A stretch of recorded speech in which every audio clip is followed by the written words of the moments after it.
everyone! Welcome to the Jayda InStitches show. We are entering the fall, which is arguably the prettiest time of year, which gets me really inspired to make decor for around the house. So if you like to decorate for the seasons, I've got a really fun project for you today. I've stitched up a boho sunflower wall hanging.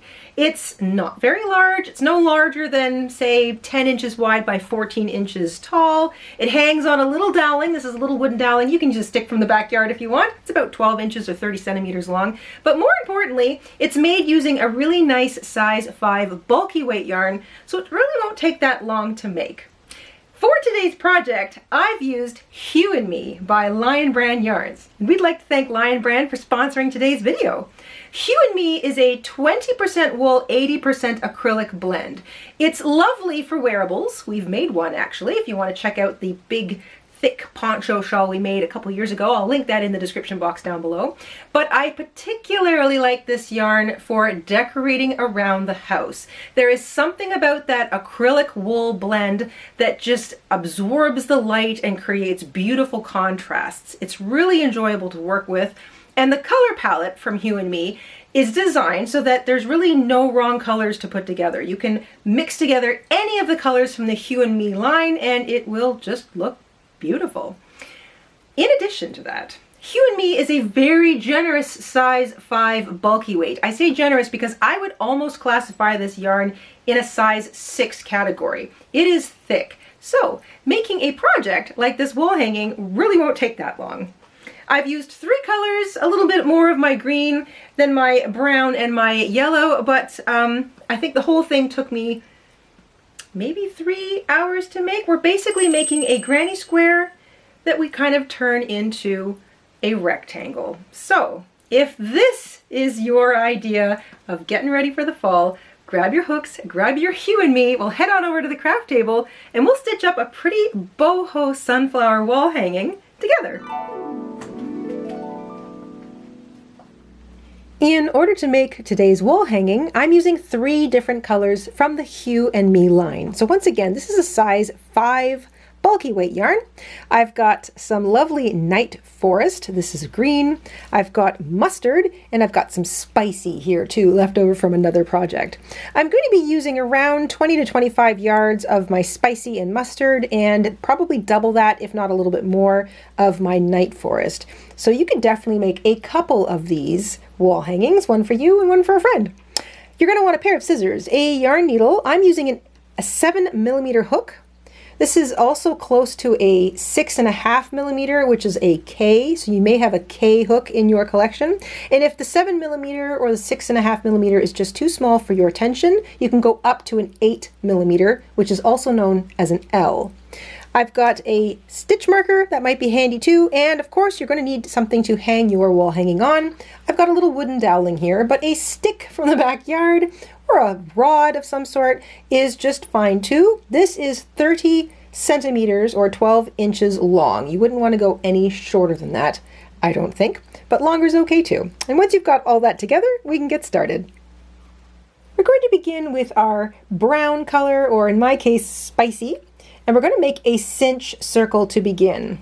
If you are not comfortable making a cinch circle, I have a tutorial on how to do that linked in the description box down below. And if you still don't want to make a cinch circle, I've got 3 substitutes for a cinch circle, a nice little video we whipped up a little while ago, and I've got that linked in the description box as well. That'll give you some alternatives to the cinch circle. But ultimately you want a nice tight center with no space showing. So once you have your cinch circle, you can chain 2 more. That is a total of 3 chains. This chain 3 will count as a double crochet. Work 11 more double crochets into your circle, making sure you work over top of that short tail so you can cinch the circle shut when you're done. And at the end of this little row, we will have 12 stitches in total.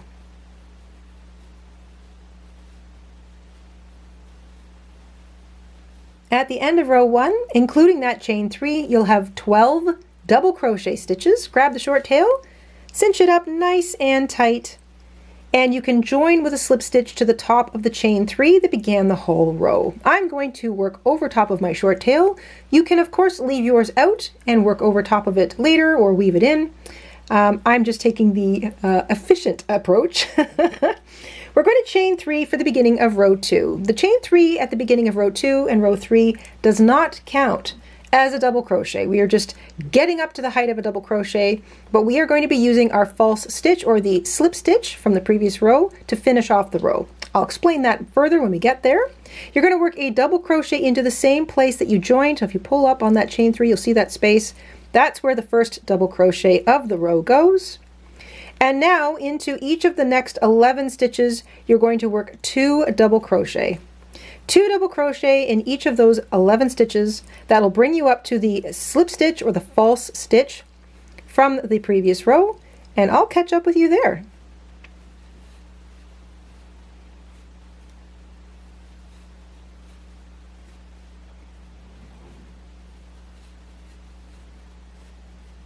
Once you've worked 2 double crochet into each of those 11 stitches after the double crochet you worked into the same stitches joining to begin, if you count them all up, including that chain 3, you'll have 24 stitches. You are back at what we call sometimes the false stitch. This is also the slip stitch that joined the previous row. We're going to use it. That way we don't have a gap. So we're going to double crochet once into that stitch, and then you're going to skip right over top of that chain 3 and join with a slip stitch in the first real double crochet you made. That pushes the chain 3 to the back, and that gives you a nice solid circle. That is row 2. That is 24 stitches in total. We are going to do one more row of increasing for row 3. We are still using our brown. Chain 3 to begin, double crochet in the same place that you joined. Again, the chain 3 will not count, but for keeping track of stitches as you go, it might be useful to count before you get back to here, and then you're going to skip it, of course. Double crochet once into the next stitch, and here is the little multiplier for row 3. 2 double crochet into the next stitch, double crochet once into the stitch after that. 2 double crochet, 1 double crochet, 2 double crochet, 1 double crochet, all the way around until you get back to the slip stitch that joined the previous row, and I will catch up with you there.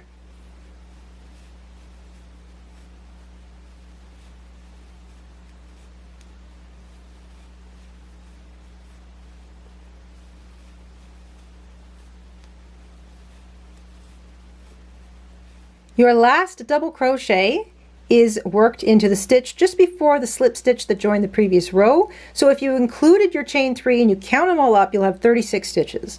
But we want to have a nice solid circle, so we're going to double crochet into that slip stitch from the previous row, skip over top of the chain 3, and join with a slip stitch to the top of that first real double crochet. That is 36 stitches all together. That is the center of your sunflower. And now you can fasten off that dark brown.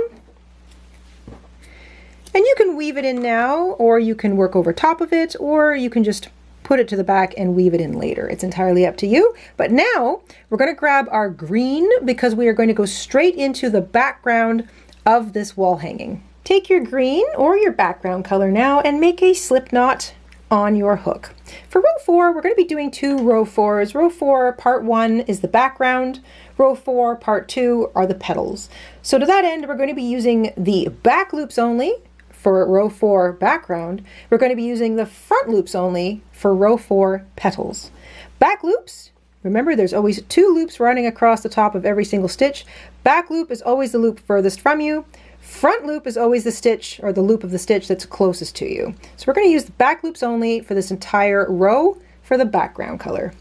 We joined our yarn with a little slip stitch, so that's the slip stitch we joined our yarn with. There's my fastened off knot, and this right here is the stitch that we joined the yarn in. So remember, because we joined a row that we were working in the round, we've got what looks like an extra stitch. So this is a stitch, this is the false stitch or the slip stitch we used to join.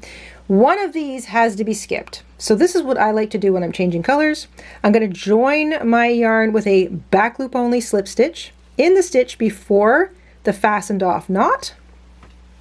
I'm going to skip the knot. I'm going to skip the stitch that I joined it in because that is the excess. I'm going to go right here. And again, I'm using the back loop only. I'm going to work over top of my short tails so that they just sort of blend in. And we are squaring up this circle. So remember, skip your knot, skip the stitch that it actually is joined in, go to the next stitch. Back loop only, single crochet into that stitch. And if you're working over your short tails like me, you can kind of tug them as you go, and that will make that whole seam nice and neat and tidy. Back loop only, half double crochet into the next stitch.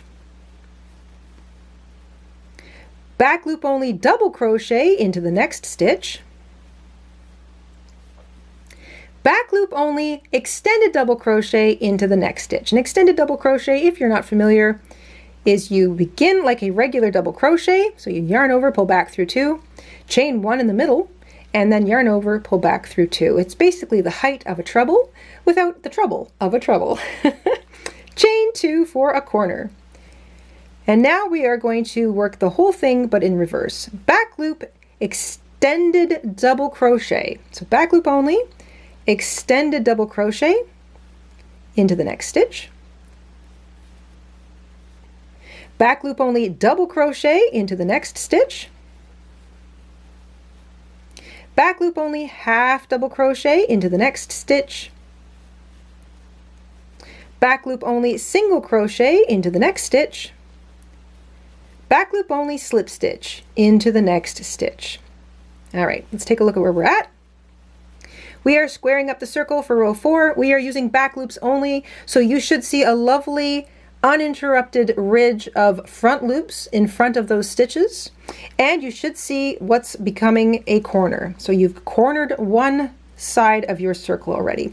Slip stitch to join, slip stitch, single, half double crochet, extended double crochet, chain 2, extended double crochet, half double crochet, single crochet, slip stitch, all back loops only, and then you do the whole thing all over again. And here we go, it looks like this. Single crochet back loops only into the next stitch.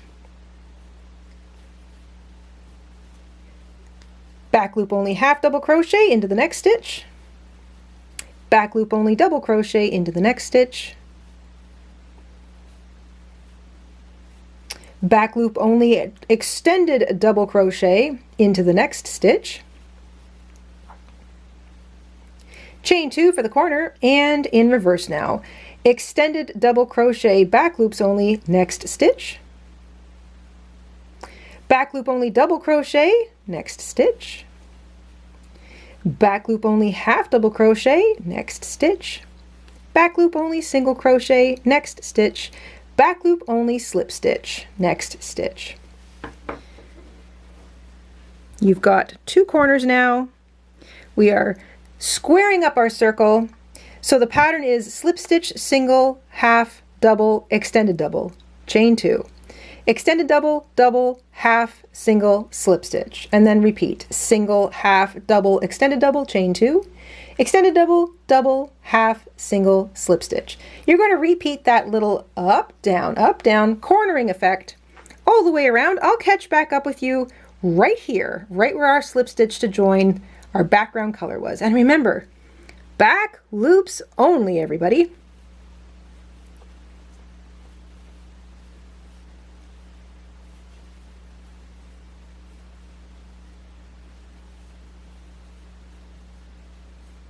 Once you've repeated that little squaring effect pattern all the way back around, you'll end with the chain 2, extended double crochet, half double crochet, single crochet, and that will bring you right back up to the same stitch that you joined your yarn in originally.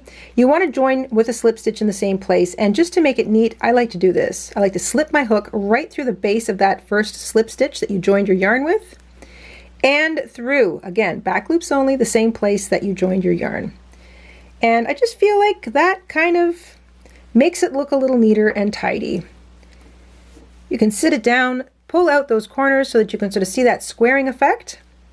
And that should give you an uninterrupted ridge of front loops only. We will return to this spot a little later on when we add our petals. But right now, that is row 4 complete. We have started our background, so that's background row 4. You still have 36 stitches, but now you also have 4 chain 2 corner spaces. To begin row 5, we are now back to using the whole stitch, so no more back loops only, no more front loops only, until we return to the petals for row 4 petal. Right now we're just going to focus on making the background. So nice and simple, Chain 3 to begin. The chain 3 will count as a double crochet, and that double crochet or chain 3 comes out of, remember, you've slip stitched to join here, and that means you also have a little false stitch, which is this guy right here. So we're going to skip this stitch that your chain 3 comes out of because that is going to count as a double crochet.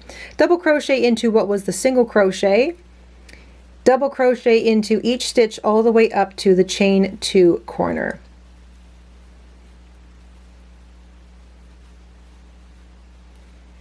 Once you get to a chain 2 corner, work 2 double crochet into it. So it's all double crochets on this row. Chain 2 for the new corner and 2 more double crochet into that corner space before you leave.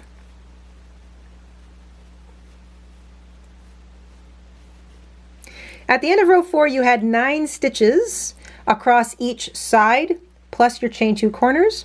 Because we're adding 2 double crochet in each corner for each side in row 5, you will have 13 stitches now on each side at the end of this row. So make sure you count up 13 stitches on each side. If you get lost or confused, double crochet into every single stitch. That includes the little slip stitch right in the middle of the row, so this little guy right here. Double crochet in each of those 9 stitches across each side from the previous row, and when you get to a corner space, it's 2 double crochet, chain 2, 2 double crochet.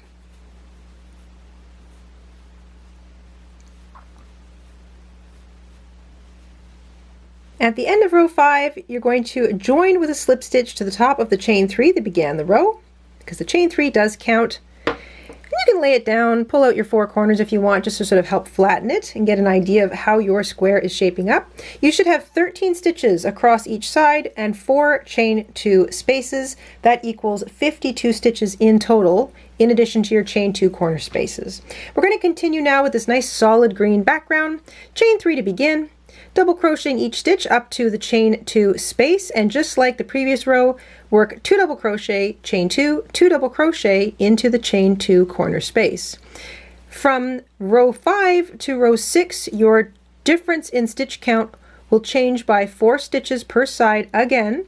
So instead of 13 stitches across each side like you had at the end of row 5, you'll have 17 stitches across each side at the end of row 6. And you'll still have your chain 2 corner spaces, 4 of them. Remember, 2 double crochet, chain 2, 2 double crochet into each chain 2 corner space. And little tip, whenever you leave a corner space, just pull back a little bit to make sure you don't miss the top of the first stitch as you leave. That way you won't miss any stitches, and you'll have 17 double crochet stitches across each side for row 6.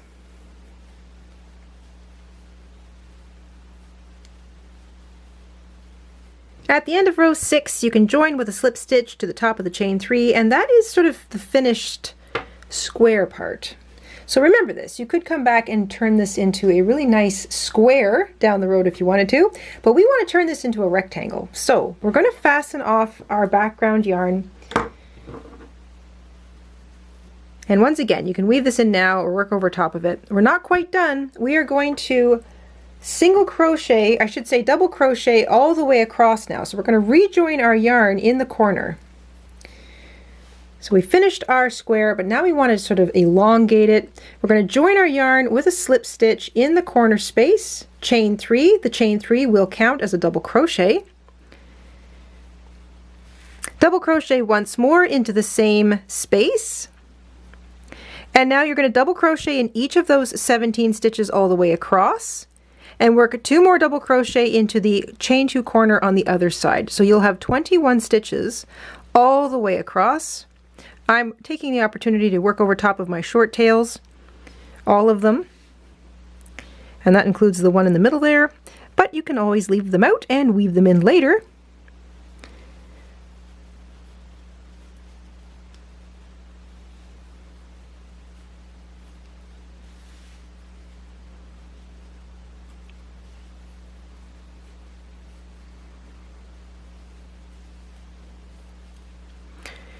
When you get across to the middle, remember you've got a slip stitch from joining, and then you've got the top of the chain 3 that you joined in. This stitch here belongs to this stitch. This slip stitch is the false stitch. This top of the chain 3 is the actual place you want to put your stitch. So skip over the slip stitch, double crochet into the top of the chain 3, and remember, if you get confused, at the end of this row you'll have 21 stitches, 2 in each corner space and 1 in each of those 17 all the way across the top. So if you don't have 21 stitches, you'll know you accidentally added one in somewhere. That's presuming you have an extra stitch. If you don't have 21 because you have fewer, make sure you didn't miss a stitch somewhere. Double crochet in each stitch across and 2 in each corner.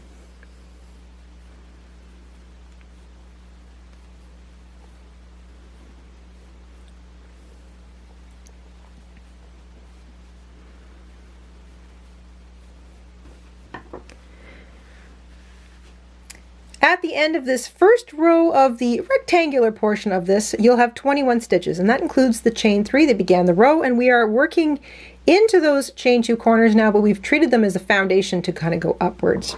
Chain 3, turn. Chain 3 counts as a double crochet, so you do not double crochet into the first stitch, this guy, because the chain 3 is using it. You go to the next stitch, double crochet into that one, double crochet in each stitch all the way across, and because the chain 3 counts, you'll double crochet your last stitch, stitch number 21, into the top of the chain 3 from the previous row.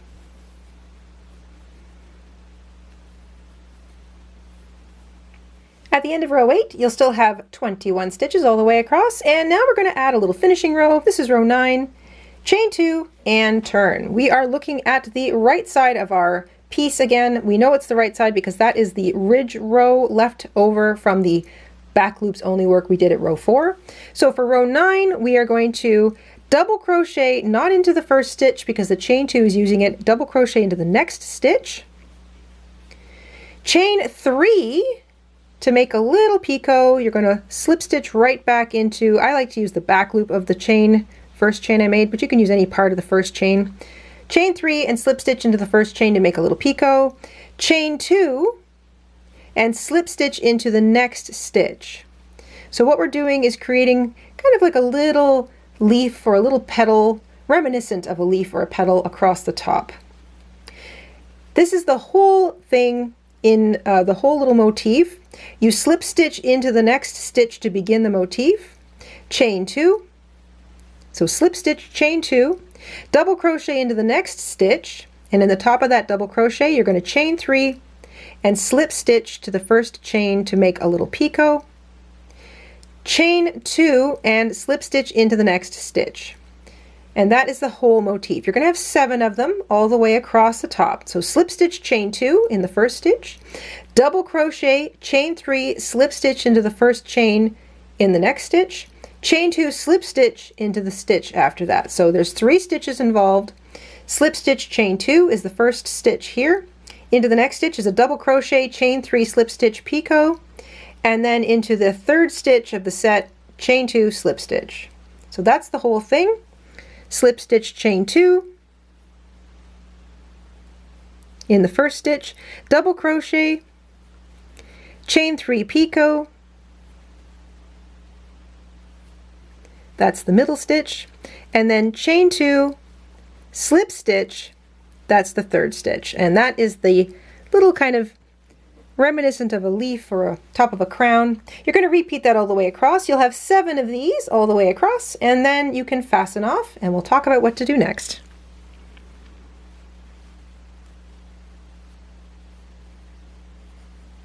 Your last chain 2 slip stitch is in the top of the chain 3 from the previous row. You've got 7 of these cute little kind of crown points all the way across the top. You can fasten off, weave in your tails, or do all this at the end. And now you're going to rotate your square, or turning into a rectangle, 180 degrees. You're going to repeat rows 7, 8, and 9 across the bottom now. So we have exactly the same thing out the bottom and up off the top, or bottom and top, however you want to look at it. So join your green yarn or your background color with a slip stitch in the chain 2 corner space from row 6. Chain 3, double crochet in the same place. That is your 2 stitches in the chain 2 corner because the chain 3 counts as a double crochet. Double crochet in every single stitch all the way across, 2 double crochet in the other chain 2 corner space. That's 21 stitches. Chain 3, turn, double crochet in every single stitch all the way across, chain 2, turn, and work that little crown point row for row 9 all the way across the top. So you'll have the exact same thing going out the top and the bottom of what was a square. Remember, you can back up and review those 3 rows. I've got them listed as chapters down below, so if you wand over the video or mouse over the video, you'll see the chapters pop up. Just look at rows 7, 8, and 9 if you need to see them again. And then I'll catch up with you at the end of row 9 again.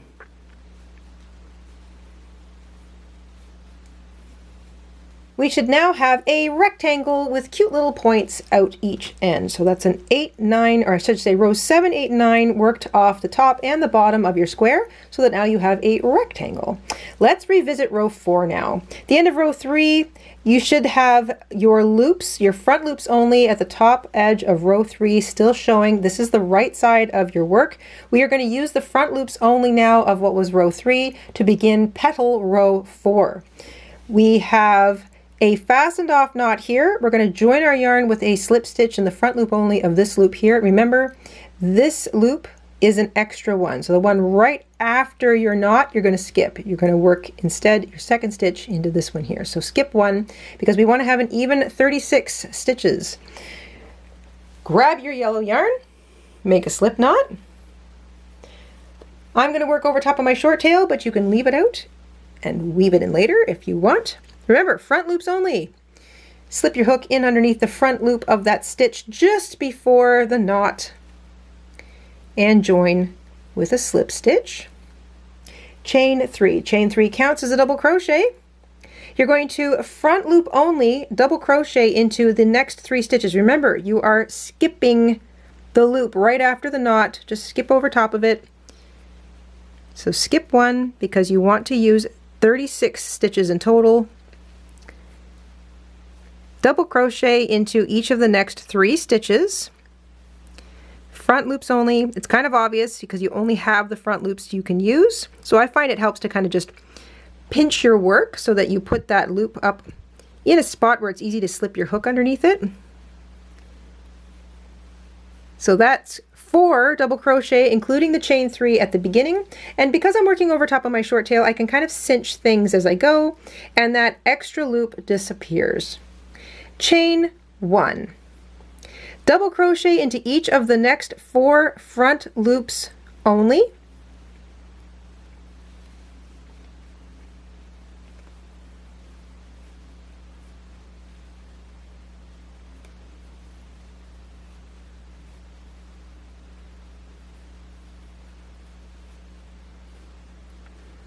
So that's 4 double crochet, chain 1, and you're going to repeat this all the way around.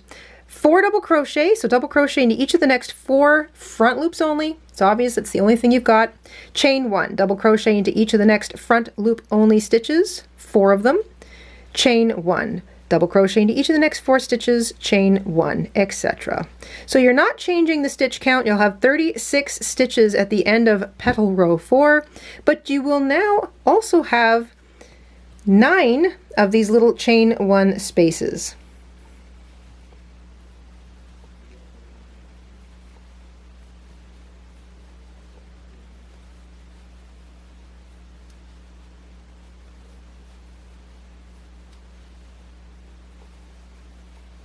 At the end of petal row 4, you'll have 36 double crochets, chain 1 after your last double crochet, and join with a slip stitch to the top of the chain 3 that began the row. So that chain 3 counts as a double crochet. You've got 36 double crochets and 9 chain 1 spaces, and if you just gently press on it, the whole thing will lay flat. We are going to make some real magic now in our petal row 5. We're going to create the actual petals, and we are going to anchor them to the background of our little wall hanging here. No sewing required. So here we go. We are going to reach down into that chain 1 space that we just made and slip stitch. We want to start our row right here in that space. This is how a petal is built. We chain 3 to begin. We work a 4 double crochet together, so double crochet 4 stitches together, stitch right across those 4 stitches. So that's the chain 3 and 3 more double crochet, but we're going to double crochet 4 stitches together. Yarn over, pick up a loop in the top of that first stitch, work the first half of the double crochet.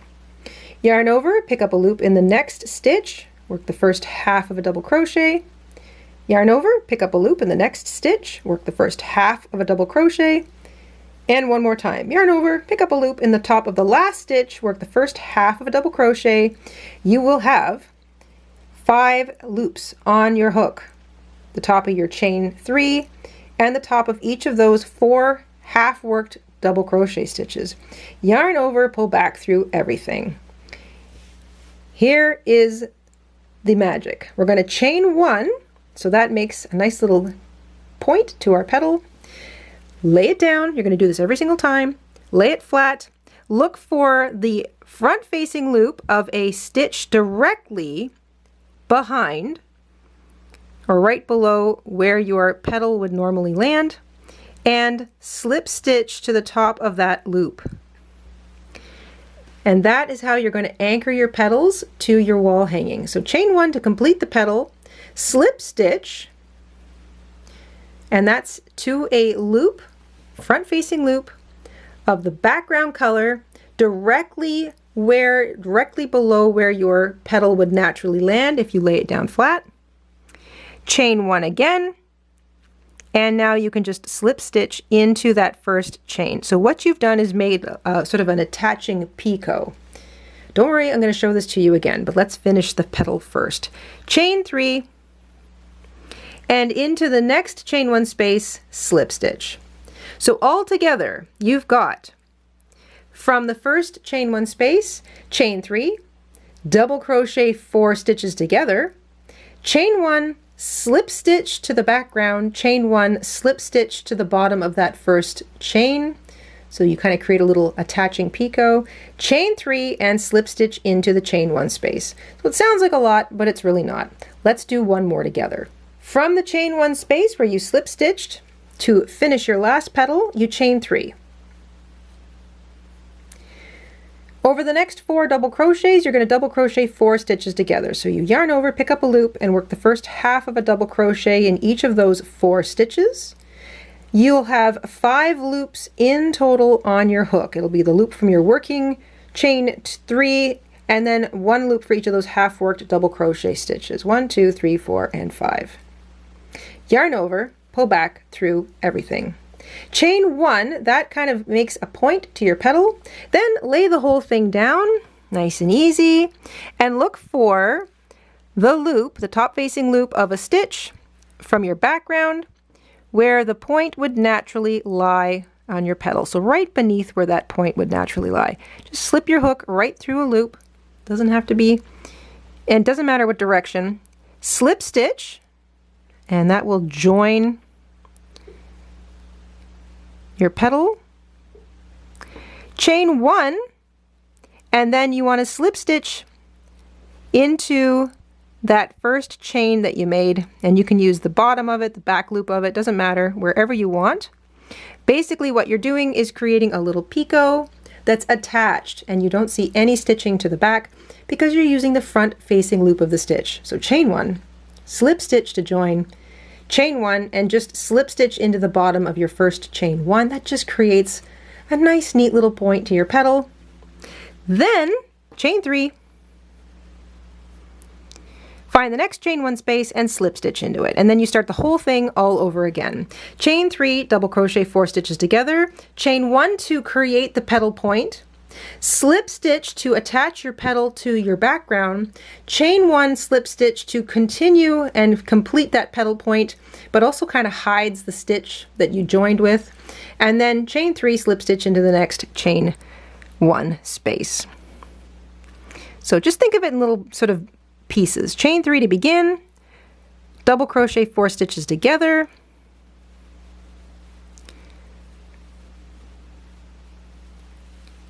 create the petal by chaining 1, that gives you your little point, so make sure you've got your point.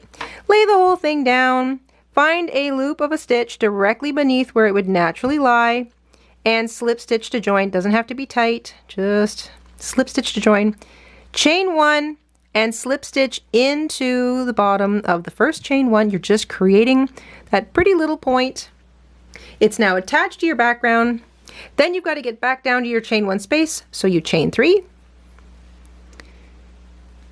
and slip stitch to join. You will have 9 petals all the way around. They will all be joined with a slip stitch at the point to your background.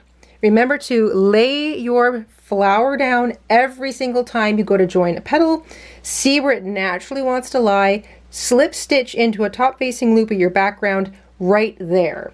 And that way you won't have anything showing through to the back. You don't have to sew anything, and your 9 petals will be firmly attached, but you'll have this lovely 3D effect from creating the petals on top of the background. So go ahead and work away at that, and I'll catch up with you again at the end of this row.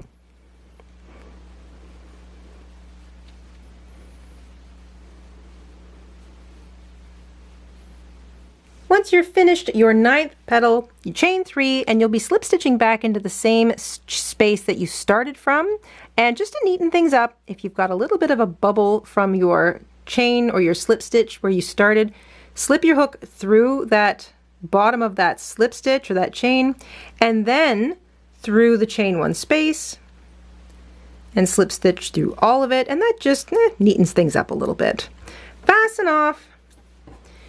Take a moment to weave in all your tails.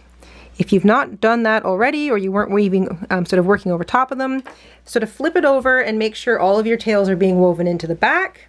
And if the last one you've got to weave in is your flower, I recommend weaving it in underneath. So just sort of do your best to weave it in underneath those stitches of a nearby petal. And since this is a wall hanging, you shouldn't have to worry about it wanting to come undone. Plus, acrylic wool blended yarns typically aren't too slippery, so it shouldn't want to come undone.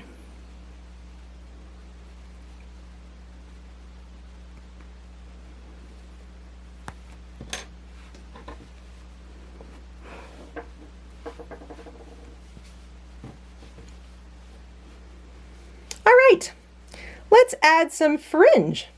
Tassels are really optional. You don't have to add them if you don't want to, but there's just something added about that boho look that you get when you create tassels. So for me, I'm going to be creating 7 tassels that sit at the bottom of each of those 7 motifs. That's what those nice big chain 3 spaces are for. You can sort of find your hook and slip it through that chain 3 space that you created. I want my tassels to be nice and thick. Since this is nice thick yarn, I'm going to use 2 12-inch lengths per color. So that is 6 12-inch lengths per tassel. I'm going to use all 3 of my colors. You could use just 1 color if you wanted to. It's up to you. Cut those 12-inch lengths, fold them in half, slip your hook through that chain 3 picot at the end. Try to make sure you get all of them and pull it back through. You're creating a loop. Make sure you've got all of your loops in your fingers. Grab all 12 of those tails. You have 6 strings, so you have 12 tails. And then just make sure as you're tightening it up that you're evenly pulling on all of those pieces so that you don't end up with any 2 super long lengths. Remember though, you can always trim everything when it's done. You only have to do this 7 times, so take your time and enjoy creating those little tassels. I think these look so good. And I'm going to do that exact thing for each of the remaining 6 ends. Then I'll trim my tassels up and I'll have that lovely sort of tassel-y boho look. Once you've done all 7 of your little tassels, you can just sort of comb them, trim them to match, or leave them slightly uneven. That does give it a more natural kind of boho look. That's the bottom looked after. Now we want to figure out how to join it at the top. I recommend choosing a color. I'm going to use my background green color. Cut a nice long length, at least 2 yards or 2 meters, and we're going to weave it through each of those 7 tips around the ends, and then we are going to knot it at the top so that it hangs kind of on a triangle. So the whole thing hangs from one point. Cut your yarn and I'll show you what I mean. Take your yarn, thread it up in your yarn needle, and just grab your doweling, wrap it around there once. So you're going to leave yourself, I don't know, a nice long length. You can always shorten it. and wrap it around again. So the idea is that you're kind of you're wrapping outwards. So you want to have at least 2 wraps here. This tie string is going to sit just to the top, kind of facing the inside, and the wrap looks like you're just going to kind of go right off the end. But now you're going to double back and go through each of the chain 3 spaces at the tops of your wall hanging. You're going to go around the doweling. I like to do this on the desk. Keep things loosey-goosey for now. You can always tighten things up in a minute. Through the top of your wall hanging. So you're going to do this 7 times because you've got 7 points. And again, kind of wrap it around the doweling. And then through the top of the next point.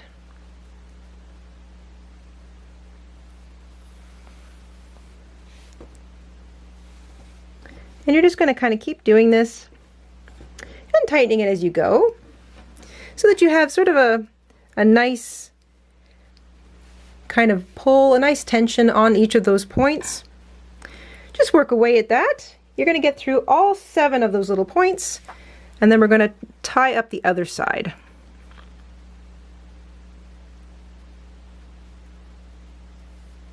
Once you've gone around the doweling and through each of those points, you can sort of take a moment to tighten things up a little bit. I like to sort of move it along so that it's mostly in the middle. And then if I feel like I need to tighten it up, I just kind of grab it, tighten it up this way. You're going to wrap it around a couple times on this end. And then, if you are worried, you can make little knots. This end isn't connected yet, you can make a little knot around here. And I would do that by just sort of tucking it around your doweling and maybe around and through that little spot. And just kind of making a little, kind of like a simple loop tie. Same thing, grab this end, bring it around the doweling, bring it through that last little spot. Or maybe from the front to the back, since we've gone in the opposite direction. I don't like to make anything that's too tight. I don't like to make any really serious knots here, because sometimes I like to just take it off and lay it flat, and I don't like to store it with the doweling. So there we go. And now you take both those ends and you kind of create a knot roughly where you think you want it, like how deep a hang you want. I usually take both of those ends and tie them together. And remember, you can still shuffle the, you can redistribute where the yarn is, where the ties are.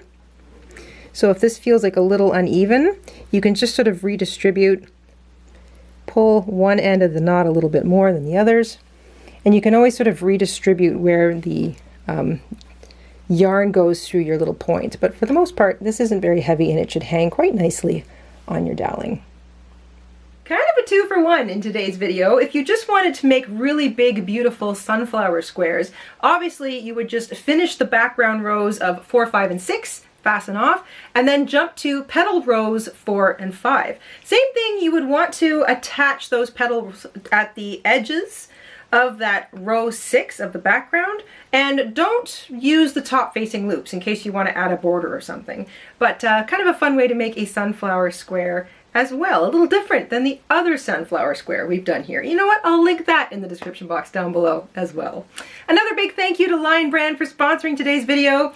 Hue Me is really fun. I will link to Lion Brand yarns in the description box down below, so if you've never had a chance to try it, give it a whirl, especially if you're somebody who struggles with matching colors for projects. Hue Me takes all of the guesswork out of it, which is really nice.